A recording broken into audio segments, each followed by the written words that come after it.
Good morning दोस्तों, आप सभी लोग कैसे हैं? आई होप उम्मीद होंगे स्वस्थ होंगे, मस्त होंगे एंड बेस्ट होंगे, राइट। तो ये हम लोग की क्लास आज 8वीं क्लास आ गई है धीरे धीरे, है ना, जो कि हम लोग काफ़ी टाइम से क्लास को रन करते हुए चल रहे हैं, ठीक है। और ये जो अपने एग्ज़ाम्स हैं यूपीएसआई, है ना, एग्ज़ाम 2025 एंड 26 है, ठीक है ना। 25 में हुआ था एंड 26 में इसकी मतलब एग्जामिनेशन कराए जाएंगे, क्लियर। ये अपने यहाँ प्रॉपर उत्तर प्रदेश के लिए है और ये किस पॉइंट के लिए हम लोग बात करते हैं, जीके और जीएस के रिस्पेक्टिवली में, क्लियर है ना। तो पॉइंट्स हमारे पास जो कि 10 क्वेश्चन डे बाय डे होते हैं वो हैं, है ना। फिर इसी से यहाँ जो अपने अपने फ्रेंड सर्किल में, फैमिली में न्यू लोग हों, वो आके यहाँ पे इसको क्या करेगा, ज्वाइन एंड सब्सक्राइब कर दीजिएगा चैनल को, क्लियर। फिर इसी पॉइंट भी को लेते हुए और हम लोग को ये जो मतलब टारगेट एक सीरीज है हमारे लोगों की, ये टारगेट जो सीरीज है कितने हैं, 10 क्वेश्चन है ना। और ये कैसे क्वेश्चन है, पीवीएसएस क्वेश्चन में आए हुए पेपर्स हैं, क्लियर है। चलो फिर हम लोग विदाउट टाइम वेस्ट करते हुए अपने बढ़िया से वर्दी की ओर केंद्र करते हैं, राइट। तो ये हमारे पास पॉइंट हो जाएंगे, जो कि पॉइंट्स हमारे पास में, है ना। ये और बहुत ही मतलब बेस्ट इंफॉर्मेशन के जैसे कि ये है ना। वन लाइनर एमसीक्यू है ना, मोस्ट इम्पॉर्टेंट्स। और इम्पॉर्टेंस इसलिए है क्योंकि वो पेपर्स में आए हुए हैं और इनको हम लोग उस रिस्पेक्ट में धीरे धीरे मतलब सॉल्व करते हैं, ठीक है ना। और वन लाइनर थोड़ा सा हमें लगा है कि शॉर्ट फॉर्म है और कहीं ना कहीं शॉर्ट टाइम में कंटेन मोर देन हो जाएगा, क्योंकि जो नंबर्स ऑफ स्टूडेंट हैं इनके इन लोगों में क्या चीज़ है कि रिवीजन है सबका, है ना, बढ़िया अच्छे से कंप्लीट किए हुए। बट हम सोच रहे हैं ना इसको आप एक फ्लो पॉइंट पे देखिएगा, तो फ्लो पॉइंट से देखने से ये मतलब कह रहेगी आपको कि वन टाइम में सारा चीज़ रिवाइज हो जाएगा और एनी डाउट भी नहीं रहेंगे कोई, क्लियर। और तो ये आ जाएगा हमारे पास, ठीक है ना। इम्पोर्टेंस पॉइंट्स आ जाएंगे। जो इम्पोर्टेंस पॉइंट है हमारे पास वो कितने हैं यहाँ पे हैं, एमसीक्यू फॉर्म पे। क्या किस फॉर्म पे है ये बाबू, है ना। देन वन लाइनर पॉइंट है, then one liner most important previous years questions, है ना, यानी कि पीवाई क्यू। ये किस फॉर्म पे बाबू, पीवाई क्यू के फॉर्म पे है ना, पीवाई क्यू यानी कि प्रीवियस ईयर्स क्वेश्चंस, ओके, ठीक है। फिर आगे नोट करते हैं। तो ये आज के हमारे पास फर्स्ट क्वेश्चन में है। स्लाइड थोड़ा सा स्लो कर लेते हैं ताकि समझने में अच्छा रहे आपको, है ना। तो ये आ जाता है हमारे पास फर्स्ट क्वेश्चन। तो इसमें बढ़िया से देखते हैं। तो जो फर्स्ट क्वेश्चन लिखा हुआ है ना, फर्स्ट क्वेश्चन में मेंशन किया जा रहा, दिन पंचायत के चुनाव कराने का निर्णय राज्य सरकार द्वारा लिया जाता है, ठीक है ना। यानी कि जो इलेक्शन कंपेयर, जो पंचायत चुनाव होते हैं, ठीक है ना, जो पंचायत चुनाव होते हैं अभी यूपी में होने वाले हैं पंचायत चुनाव, ठीक है ना। जो चुनाव कराएगा वो कौन कराएगा, पंचायत चुनाव, है ना। निर्णय लेता है वो निर्णय कौन सा लेगा बाबू, तो वो निर्णय लेगा राज्य सरकार, है ना। कौन सा लेगा, जाके राज्य सरकार इसका निर्णय लेती है, क्लियर है ना। अगर इंग्लिश में ही पॉइंट हम लोग देखेंगे तो the election is hold the panchayat elections taken by the state government, है ना, taken by the state government, clear ना। और यूपी में भी जैसे हम बताए हैं कि अभी 2026 में ही है ना, 2026 में चुनाव होने वाले हैं अभी, ठीक है। चलो तो ये क्वेश्चन आ गया। फिर सेकंड क्वेश्चन है हमारे पास में। सेकंड क्वेश्चन क्या चीज़ का रिप्रेजेंटेशन कर रहा है, देन हड़प्पा कालीन स्थल धौलावीरा गुजरात में खोजा गया है ना। तो धौलावीरा है ये बाबू किस लोकेशन पे है हमारे पास में, धौलावीरा तो गुजरात में है। कहाँ पड़ेगा, गुजरात में पड़ेगा, राइट। तो the Harappan sites of the Dholavira were discovered in Gujarat, है ना, डिस्कवर्ड इन गुजरात। राइट। फिर नेक्स्ट क्वेश्चन हमारे पास नंबर 3 का आ जाता है, महात्मा गांधी व्यक्तित्व सत्याग्रह के लिए द्वितीय सत्याग्रह के रूप में जवाहरलाल नेहरू को चुना था, है ना। इन्होंने बाबू किसको चुना था? तो जवाहरलाल नेहरू को चुना था। किस रूप में चुना था? द्वितीय में चुना था, है ना। और ये व्यक्तित्व इनका क्या था? ये सत्याग्रह था, है ना। जो कार्य करने का मोशन था वो किसमें था? सत्याग्रह में था, राइट ना। फिर लिखा है the Mahatma Gandhi choose Jawaharlal Nehru as the second then satyagraha was the involve individuals satyagraha, है ना। सत्याग्रह। नेक्स्ट आते हैं, नेक्स्ट हमारे पास मोस्ट इम्पोर्टेंट है बाबू, ये पेपर में काफ़ी बार आ चुका है क्वेश्चन, और ये कोई ना कोई पेपर में बना ही रहता क्वेश्चन, घूम फिर के बहुत बढ़िया क्वेश्चन है ना। जो कि ये हिंदी के कवि हैं अपने पास, है ना। ये किसके कवि हैं? हिंदी के हैं बाबू, है ना। हिंदी के ये कवि हैं, है ना। और ये हैं जो हिंदी के कवि हैं, इनकी जो रचना है बहुत इंपॉर्टेंट रचना है। कौन सी रचना है वो? गोदान, है ना। इनकी 3 रचना है, साखी, शबद, है ना। तो ये जो इनकी हैं इनको बहुत ही बढ़िया है, आप इनमें फोकस करिएगा, ठीक है ना।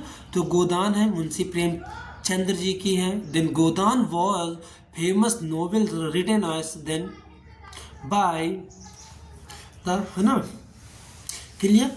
तो ये इनकी क्या है? एक रचना है, गोदान है, किसकी है? प्रेमचंद्र जी की है, यानी कि पूरा नाम मुंशी प्रेमचंद्र जी, क्लियर है। तो नेक्स्ट क्वेश्चन आता है हमारे पास, 5th क्वेश्चन है। फिर then Kaziranga national park Assam के जोरहाट जिले में स्थित है ना। जो काजीरंगा नेशनल पार्क है ये कहाँ पे है? आपका असम में जोरहाट जिले में स्थित है, राइट ना। तो next the Kaziranga national park is located in the Jorhat district of Assam, है ना। जोरहाट डिस्ट्रिक्ट ऑफ असम में लोकेटेड है। जो कि काजीरंगा नेशनल पार्क आए दिन न्यूज में भी काफ़ी ये बना रहता है, ठीक है ना। तो इसकी जो डिस्ट्रिक्ट है बाबू, स्टेट तो हो जाएगा असम, है ना। डिस्ट्रिक्ट हो जाएगा इसका जोरहाट डिस्ट्रिक्ट आ जाएगा, राइट ना। तो इनके थोड़ा सा डिस्ट्रिक्ट कभी पूछता नहीं है, बट आपके ब्रेन पे एक बार राउंड फिगर में होना चाहिए, क्लियर। चलो नेक्स्ट आते हैं हमारे पास। नेक्स्ट क्वेश्चन क्या हो जाएगा? Question number 6। क्वेश्चन नंबर 6 से रिप्रेजेंट कर रहा है 1857 के विद्रोह को भारत का प्रथम स्वतंत्रता संग्राम वी.डी.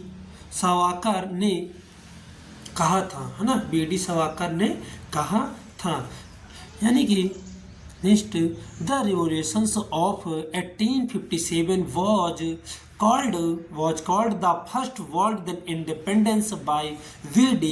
सावरकर, है ना। ये थे इनके यहाँ पे, ये जो थे ये V.D. सावरकर जी हैं, राइट। नेक्स्ट क्वेश्चन की ओर हम लोग देख लेते हैं। नेक्स्ट क्वेश्चन हमारे लोग का किस में है? क्वेश्चन नंबर 7, है ना, जो कि रिप्रेजेंट कर रहा है क्वेश्चन नंबर 7। लिखा है वह कार जिसमें कर आधार बदलने पर भी कर दर समान रहती है अनुपातिक कर कहलाता है। ये बाबू कैसे कर कहलाता है? अनुपातिक कर कहलाता है, यानी कि the tax of whose is the remaining then contest even if the 10 base then change is called a proportional tax, है ना। टैक्स आ जाता हमारे पास में, क्लियर है। नेक्स्ट क्वेश्चन की ओर मूवमेंट करते हैं। तो नेक्स्ट क्वेश्चन बाबू हमारे पास किस चीज़ का रिप्रेजेंट कर रहा है ना। क्वेश्चन नंबर 8 है। देन सल्तनत काल में राजस्व विभाग का प्रमुख वाजीर कहलाता था। अब ये क्वेश्चन ये है ना, जो सल्तनत काल था, यानी कि हमारे पास पहले का था ना सल्तनत काल, और इस सल्तनत काल में जो राजस्व विभाग था हमारे पास में, राजस्व विभाग यानी कि टैक्स वाला होगा, है ना, मतलब कर विभाग होता है, टैक्स का विभाग है ये। तो जो टैक्स का विभाग होता है इसको कहलाते क्या है? तो इसको जो हम लोग कहलाते हैं ये वाजीर कहलाती है। क्या कहलाती है? वाजीर कहलाती है, जो कि मोस्ट इंपॉर्टेंट है, राइट ना। वाजीर कहलाती है। इसको अगर इंग्लिश फॉर्म पे हम लोग देखना चाहते हैं तो इंग्लिश फॉर्म में ये हो जाएगा, है ना। During the saltanat period the head of the revenue dependent was called of the wazir. Is it clear? तो ये हो जाएगा हमारे पास, ये मोस्ट इंपॉर्टेंट लाइन है ना। सल्तनत काल में जो राजस्व विभाग था उसे कहते क्या है, तो उसे वजीर कहते हैं, राइट। ओके, नेक्स्ट चलते हैं, जो कि बहुत ही बढ़िया मतलब कॉन्सेप्ट है इसका वन लाइनर में।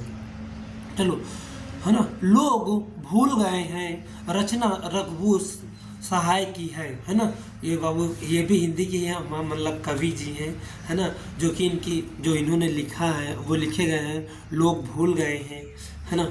और इन्होंने जो राइट किया है वो है ना, रघुवीर सहाय, है ना। तो द लिटरेचरी वर्क लॉन्ग भूल गए हैं वॉज रिटन बाय देन रघुवीर सहाय, है ना। ये इनके ऑथर जी हैं, तो इनको भी बढ़िया से ध्यान में रखना है कि नहीं। चलो, नेक्स्ट आता क्वेश्चन हमारे पास, क्वेश्चन नंबर 10 हो जाएगा। तो क्वेश्चन नंबर 10 है, ये क्वेश्चन बता रहा है ना। देन परिक्रमा वेनेडियम्स पेंटाऑक्साइड को उत्प्रेरक के रूप में प्रयोग किया जाता है। किसके रूप में प्रयोग किया जाता है? उत्प्रेरक के रूप में प्रयोग किया जाता है, राइट ना। तो then vanadium pentoxide is issued as a then catalyst of the contact process, है ना, contact process। ये बाबू किस में हो जाएगा? contact process जो हमारे पास राइट ना। चलो नेक्स्ट, तो ये हमारे आज 10 क्वेश्चन हम लोग बढ़िया से कंप्लीट किए हैं, है ना। अगले क्वेश्चन में देखते हैं, तो ये आ जाएगा हमारे पास, ये कुछ बेसिक इन्फॉर्मेशन है बाबू, है ना, सभी नंबर्स ऑफ अपने साथियों लोगों की, जो ये है अपने प्लेटफॉर्म है बाबू, प्रतीति IAS UPSC, है ना। आप यहाँ पे जाइए, बढ़िया विजिट करिएगा, और भी प्रीवियस क्लासेस जो हो चुकी हैं वो इसी प्लेटफॉर्म पे आपको मेंशंस है, राइट ना, और भी उनको देखिएगा बढ़िया। हाँ, जो इनकी नोट्स अगर आपको चाहिए तो नोट्स के लिए ये अपना चैनल नेम है PDF, ठीक है ना। तो आप यहाँ पे आओगे तो देन प्रतीति IAS UPSC ऑफिशियल चैनल पे जाइएगा, विजिट करिएगा। जैसे आप सर्च करोगे लोगो आ जाएगा अपने एकेडमी का, आप वहाँ पे ज्वाइन कर लीजिएगा। मोर देन इन्फॉर्मेशंस वहाँ पे गिवन्स हैं, राइट ना। आपको पेपर मिल जाएंगे, और मार्क्स जो क्वेश्चन आंसर अभी दिन सॉल्व कर चुके हैं वो मिल जाएंगे, है ना। जो बोर्ड्स आते हैं वो आपको बोर्ड्स यानी कि क्वेश्चन टाइप के रहेंगे वो वहाँ पे मिल जाएंगे, है ना। एंड कुछ मोटिवेशनल वीडियोस हैं आपके पास में, लाइसेंस वगैरह की, है ना। आप वहाँ पे जाइए, बढ़िया से ज्वाइन करिएगा, राइट। फिर नेक्स्ट, तो यहाँ तक हम लोग पहुँच गए। तो thank you class, it's enough for today, nice to meet you, see you soon, see you tomorrow, bye bye, take care, have a good day.